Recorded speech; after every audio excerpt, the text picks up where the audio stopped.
Welcome to my channel বিজেস cook house. আজ আমি বানিয়েছিলাম ম্যাঙ্গো কালাকান। তো চলুন দেখি এই ম্যাঙ্গো কালাকান বানানোর জন্য আমি কী কী উপকরণ নিয়েছি। এই ম্যাঙ্গো কালাকান বানানোর জন্য আমি ছানা ফাটিয়ে রেখেছিলাম এবং আমও মিক্সিতে ব্লেন্ড করে রেখেছিলাম।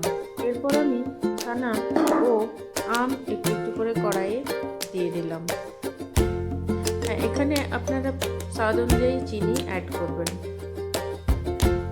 এখানে আমি চিনি দিয়েছিলাম, হ্যাঁ, আর এখানে দিতে আমি ভুলে গেছি, এখানে একটু দুধও আমি অ্যাড করেছিলাম।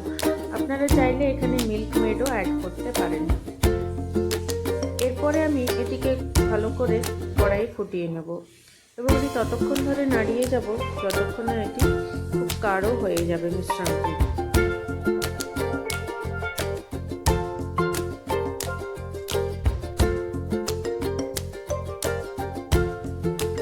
এরপর দেখুন মিশ্রণটি নাড়তে নাড়তে এটি জমাট বেঁধে যাবে, শক্ত ঠিক এভাবে আকার নিয়ে নেবে। এরপর আমি একটি থালাতে এটাকে নামিয়ে নিলাম। এরপর আপনারা আপনাদের ইচ্ছা মতো এইভাবে ডেকোরেশন করে নিতে পারেন। আমি এখানে আলমন্ড, বাদাম এবং কিশমিশ দিয়ে ডেকোরেশন করেছিলাম।